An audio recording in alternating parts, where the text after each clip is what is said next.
Deep sea ফিশিংয়ে আমাদের আসলে আরও সক্ষমতা বাড়াতে হবে, এটাকে ডেভেলপ করতে হবে।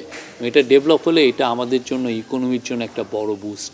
বাংলাদেশে এখন প্রচুর ফ্রুটস হয়, কিন্তু দেখা যায় যে যখনই হারভেস্টের পরে অনেক ফ্রুটস পচে যায় বা সেই রকম যারা চাষিরা সেই দামটা পান না। অনেকে দেখা যায় যে তার পুরো বা পেঁয়াজ উৎপন্ন তাদের এগুলো পচে যায়। তো উনি এই কোল্ড স্টোরেজ ডিজাইনিংয়ের বিষয়ে তাদের ফাওয়ের কাছে হেল্প ছিলেন, ওনারা অ্যাসিওর করেছেন যে তারা এটা দেখবেন। আজকে চিফ অ্যাডভাইজারের পুরো দিনটাই খুবই প্যাকড শিডিউল ছিল।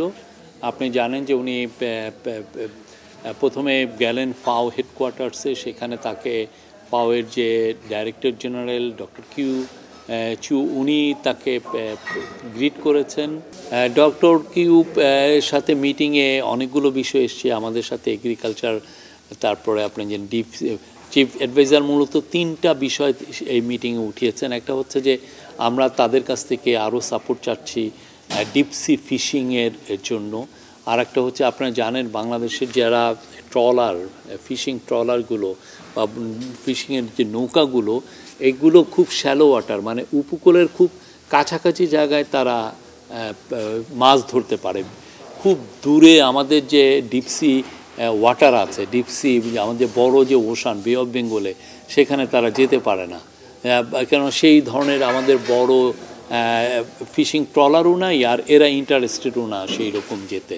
তো কিন্তু এইটা পুরো একটা মানে বাংলাদেশের যে ল্যান্ডের যে আয়তন তার চেয়েও বেশি জায়গা এই আমাদের ওশানে আছে, কিন্তু আমরা এটা পুরোটা এক্সপ্লোরই হচ্ছে না। আমাদের এই জায়গায় আসলে অন্যান্য দেশের ফিশিং ট্রলার এসে মাছ ধরে নিয়ে চলে যাচ্ছে। তো এই বিষয়ে আমাদের এখানে ফিশিং স্টক কেমন আছে, ফিশের কোয়ান্টিটি কীরকম হবে, এবং সেইটা আমরা লাভজনকভাবে আমরা এটাকে ক্যাচ করতে পারবো কি না, সেগুলো নিয়ে আলাপ হয়েছে। এবং এটা যাতে চিফ অ্যাডভাইজার বারবার এই কথাটা এই সম্মেলনে এসে বলছেন যে ডিপ সি ফিশিংয়ে আমাদের আসলে আরও সক্ষমতা বাড়াতে হবে, এটাকে ডেভেলপ করতে হবে। এটা ডেভেলপ হলে এটা আমাদের জন্য ইকোনমির জন্য একটা বড় বুস্ট তো নিয়ে আসবে।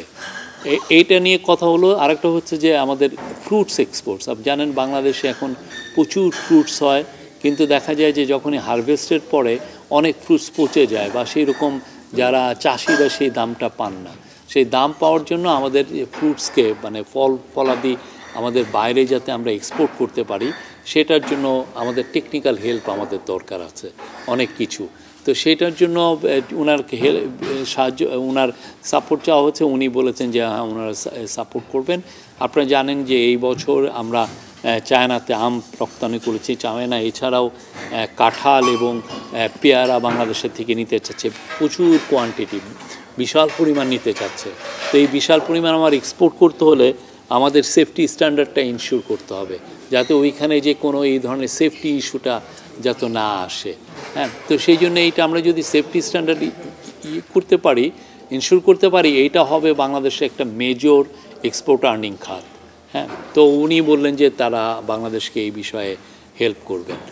তারপরে তৃতীয় যে বিষয়টা উনি বলেছেন সেটা হচ্ছে যে cold storage, small mobile cold storage. এমন একটা কোল্ড স্টোরেজ, যেমন গ্রামে একটা কোল্ড স্টোরেজ, আমরা ছোট ছোট গ্রামে, আমাদের গ্রামগুলো ছোট, তো সেইখানে কোল্ড স্টোরেজ কিন্তু খুব বড়, যে এইরকম ইনভেস্টমেন্ট লাগে একটা গ্রামের জন্য, কিন্তু এটা অনেক বেশি হয়ে যায়।